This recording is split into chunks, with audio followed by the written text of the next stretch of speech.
irrupción de Donald Trump ha sido, bueno, ha provocado conmoción no solamente en Panamá, sino también en México. Pues México ha sido también víctima de sus ataques, pues esa necesidad de que la presidenta Sheinbaum haya dicho, bueno, voy a mandar 10.000 tropas a la frontera, y esa obsesión con que solamente ellos pues, pasan fácilmente estos inmigrantes ilegales, y el fentanilo, que es lo que él dice, que casi China produce fentanilo que pasa a través de México para matar a Estados Unidos.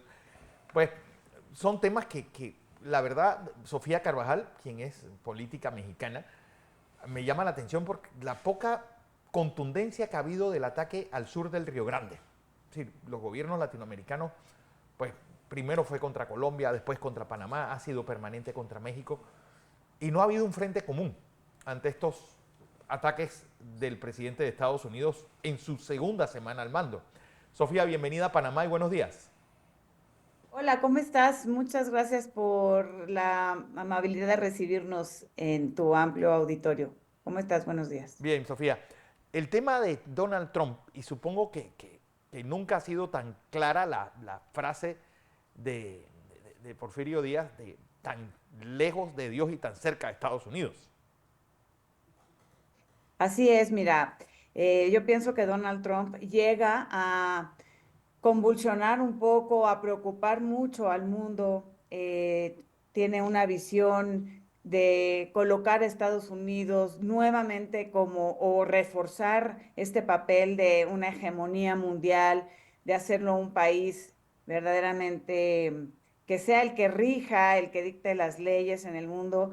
Y tiene un discurso disruptivo y un discurso mediático, un discurso acorde al nacional eh, populismo, a mí me parece, y bueno, de esa manera llama él a sus votantes o les demuestra que está actuando conforme a lo que ellos deseaban de él como candidato y como presidente de Estados Unidos, y a la vez le pone una raya al mundo y le dice, aquí estoy y aquí se hace lo que yo digo, ¿no?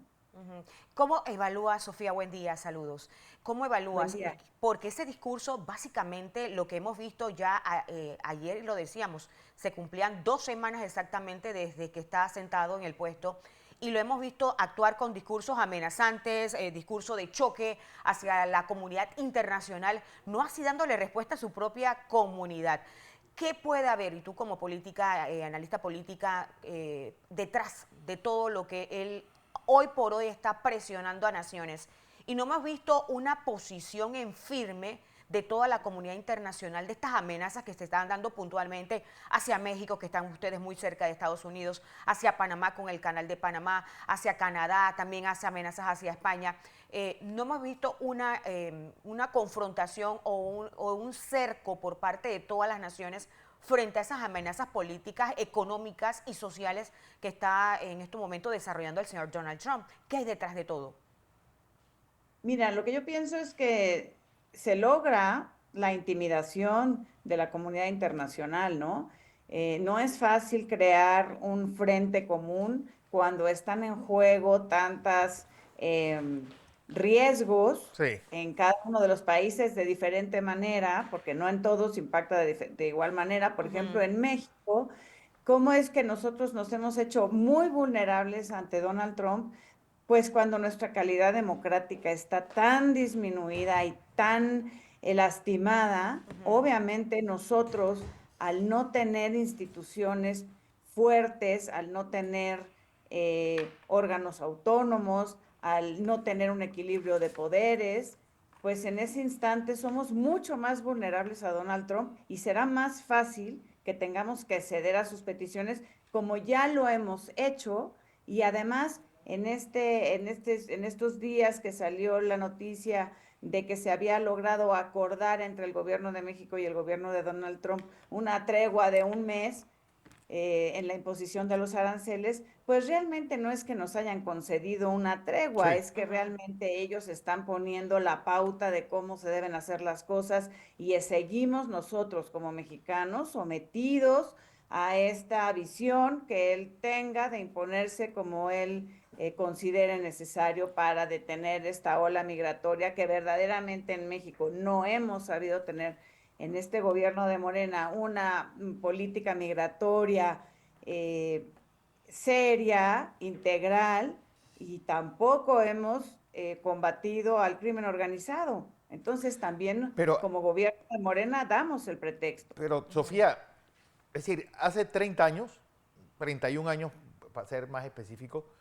pues Carlos Salinas de Gortari se puede decir que sacó a México del ámbito latinoamericano para incluirlo en ese Tratado de Libre Comercio de América del Norte. Es decir, recuerdo ese año, tal vez lo recordemos de nuestra juventud, ese año 94 de México, que Andrés Oppenheimer le llamó la frontera del caos. Pues viene el asesinato político de los Ruiz Mateo, viene primero el asesinato de Luis Donaldo Colosio, la caída del peso, pues toda esa revolución que sufrió la economía mexicana para ahora pues quedar, como decían popularmente, colgados de la brocha, con unos Estados Unidos que no sabe qué hacer ni con México ni con Canadá. Pues que se puede decir que a México pues lo desbancó y lo quitó totalmente de un liderazgo de las naciones latinoamericanas que no ha sabido ni afrontar ni Brasil ni Argentina.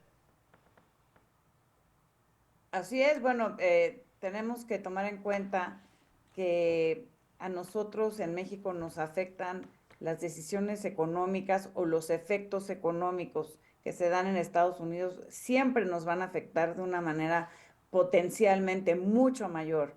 Y como tú bien dices, lo que está en juego ahorita con el Tratado de Libre Comercio, pues digo, está en juego que se mantenga, que se sostenga, porque finalmente nosotros no estamos cumpliendo con las reglas en lo básico y Donald Trump tampoco va a tener interés de cumplir con las reglas en lo que no le convenga. Claro. Entonces, sí está en riesgo nuestro Tratado de Libre Comercio, un Tratado de Libre Comercio que a nivel regional ha sido sumamente importante y beneficioso para los tres países y que sin embargo hoy yo veo que puede estar en riesgo.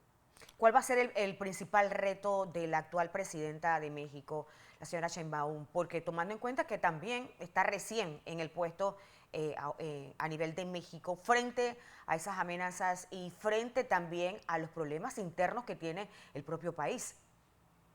Claro, el principal riesgo que tiene en este mes que le han dado ahora sí por decirlo, de una tregua para que demuestre que sí podemos atender el tema migratorio y el tema de seguridad, pues ese va a ser el reto, atenderlos, que no nada más hablemos de operativos que atiendan la emergencia de los migrantes en retorno, sino que sean políticas integrales, serias, de profundidad, y para eso, para que tenerlas se necesita presupuesto. Y en las cámaras lo único que se ha hecho es disminuir el presupuesto en todos los sentidos.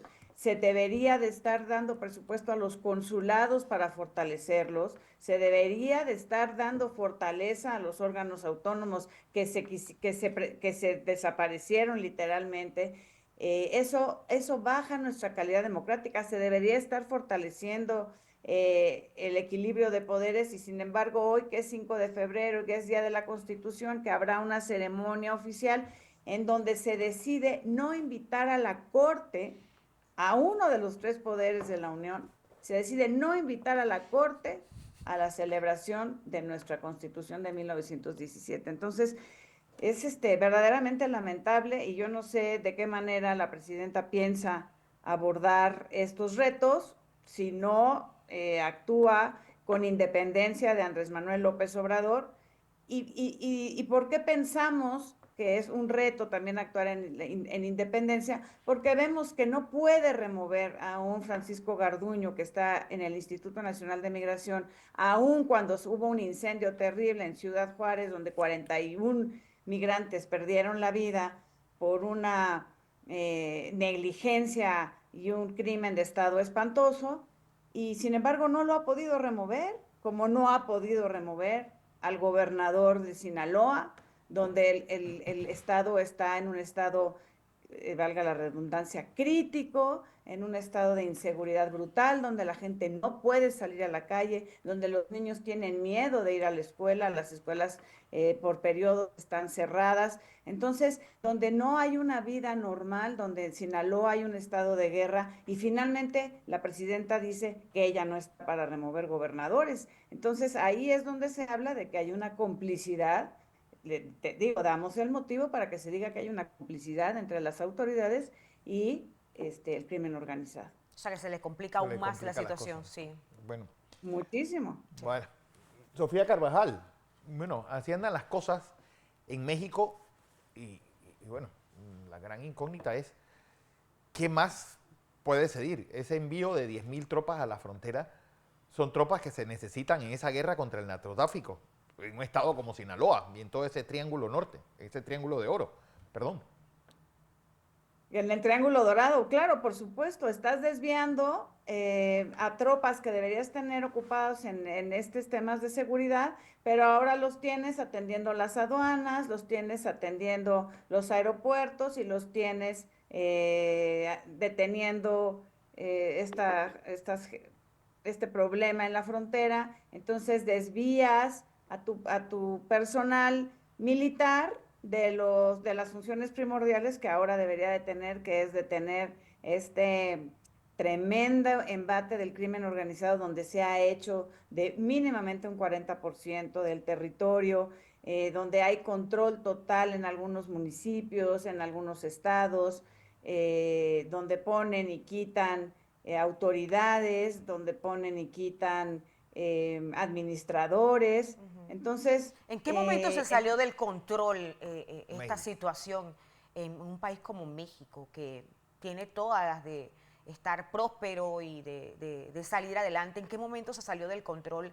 Y hoy por hoy ese gran reto que tiene la presidenta hacia las pretensiones o solicitudes del presidente de Estados Unidos versus darle respuesta a su propio pueblo.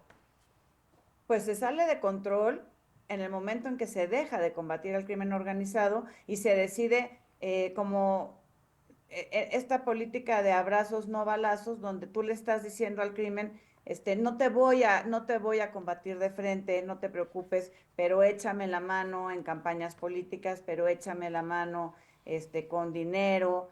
Y pues ahí es donde se pone muy peligrosa la situación, porque tú estás jugando con la gobernabilidad del país y es los últimos 6 años en el gobierno de Andrés Manuel López Obrador no se combatió al crimen organizado. Tan es así que para que Estados Unidos pudiera aprender al Mayo Zambada, pues simplemente lo hizo sin pedir permiso y sin nada, llegaron, se lo llevaron y tan tan. Sí. Bueno, Sofía Carvajal, así andan las cosas por México, es otro de los países que ha recibido esta irrupción de Donald Trump en la presidencia.